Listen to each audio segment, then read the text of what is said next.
নমস্কার বন্ধুরা, শুভ রবিবার। আর রবিবার মানেই হচ্ছে কোনো রকম ডায়েট নয়, একদম ফাঁকিবাজি, পেট পুড়ে খাওয়া দাওয়া, পরিবারের সাথে সময় কাটানো আর অনেক অনেক আনন্দ।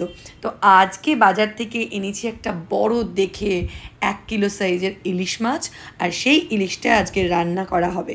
আর রান্না করার জন্য যা যা লাগবে আপনারা দেখতেই পাচ্ছেন, আমি রেডি করে ফেলেছি।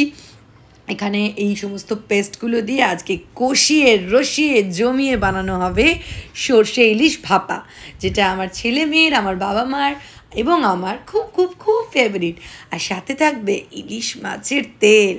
তো টিফিন কৌটোর মধ্যে সমস্ত মিশ্রণ দিয়ে মাছটাকে দিয়ে দিয়েছি, ওপর দিয়ে দিয়েছি একটু কাঁচা সর্ষের তেল, যাতে করে ঝাঁঝটা থাকে, আর লঙ্কাগুলো অল্প করে পেট চিরে দিয়ে দিয়েছি। আর মাছের তেলটা যখন গরম ভাতে মেখে খাবো না, ও পুরো জমে ক্ষীর। এই দেখুন, বসিয়ে দিয়েছি মাছটাকে ভেপারে। দুটো টিফিন কৌটে আলাদা আলাদা করে দিয়েছি যাতে মাছগুলো ভেঙে না যায়। তো এবার ভাজা হচ্ছে গরম গরম ইলিশ মাছের তেল। আর তারপর যেভাবে এনজয় করে আমরা খেলাম, আর রিকুরাই যা এনজয় করলো, সাথে আমার বোন, বাবা মা সবাই ছিল। দেখে নিন, শেষ অবধি ব্লগটা দেখবেন আর অবশ্যই কমেন্ট করে জানাবেন কেমন লাগলো। একটুখানি শুকনো লঙ্কা, পেঁয়াজ আর জিরে দিয়ে মেখেছিলাম আলু ভাতে।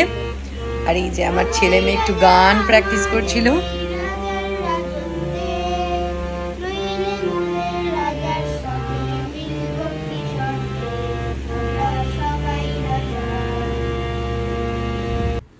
আর এদিকে আমার বাবা বেড়ালের মতো খালি গন্ধ শুকছে আর ঘুরে বেড়াচ্ছে, কখন ইলিশ মাছ তো রান্না হবে মা, আমি একটু খাবো। দেখুন, বলেছি বলে আবার হাসছে মিচকে মিচকে, খুব দুষ্টু লোক। কপিস খাবে আজকে? খাবে না? সত্যি তো? আচ্ছা, তুমি কিন্তু বললে অন ক্যামেরা, যদি খেয়েছো আমি ওটা কিন্তু ধরবো। হ্যাঁ, তুলে নি দাও, খেতে হবে না, দাও। কি বললো তখন? খাবে না? এই তো বললে খাবো না। কাঁচা তেল সরষে অম্বল হবে, আমি তাহলে তুলে নি, শুধু ভাতটা খাবো আলু ভাতে দিয়ে। কি গো? হ্যাঁ, মুখটা তোলো তুলে নাও মাছটা, তুলে নাও। ও হাফ খেয়ে নিয়েছে। তুলে নি, দেখ অর্ধেক খেয়ে হাফ খেয়ে নিয়েছে। আজকে এই ইলিশের তেল দিয়ে ডিম দিয়ে খেয়ে নেবে, ইলিশ মাছ আর খাবে না, তাই তো? রাহির তো কোনো প্রবলেম নেই, রাহির তো আলু ভাতেতেও হয়ে যাবে, তাই তো? রাহি, রিকু খাবে না, ইস কি হবে। দাদু কিন্তু খেয়ে নিল।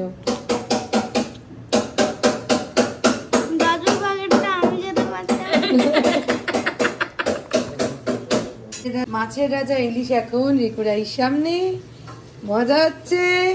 অবশেষে দিদি খুলে দিয়েছে ইলিশটা। আর মাছের দাদা হলো পাবদা। কারণ ওটা দাঁত আছে।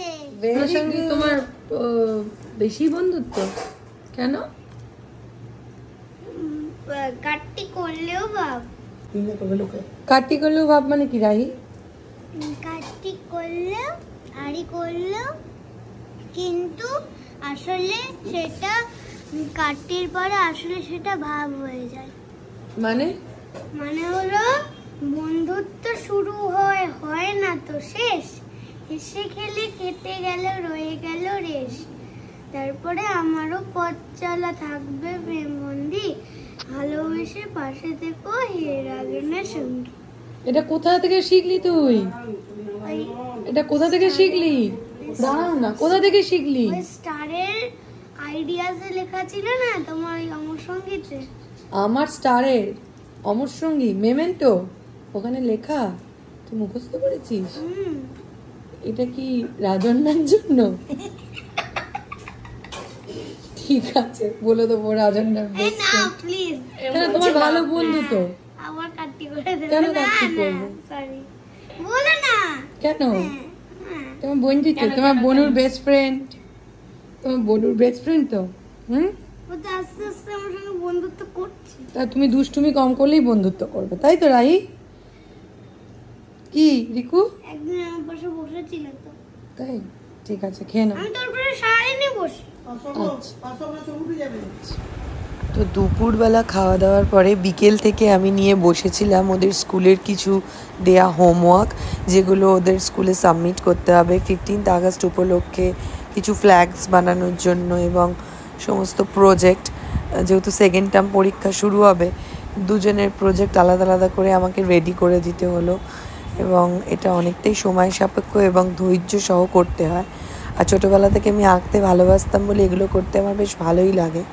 তো বিকেলবেলা 4টে থেকে রাত্রির প্রায় 1টা অবধি টানা আমি দুজনের দুটো প্রজেক্ট সুন্দর করে রেডি করে দিলাম। অ্যান্ড ডেফিনেটলি আমার ছেলে মেয়ে দুজনেই আমাকে অনেক হেল্প করেছে। বিশেষ করে আমার মেয়ে, ও আমার মতো আঁকতে ভালোবাসে, তাই ও আমাকে বেশি হেল্প করেছে।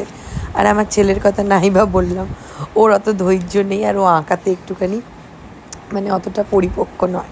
তো যাই হোক, এই করতে করতে বেশ অনেকটাই রাত হয়ে গেল। ঘড়ির কাঁটা প্রায় রাত্রির 1টা-1.5টা ছুঁই।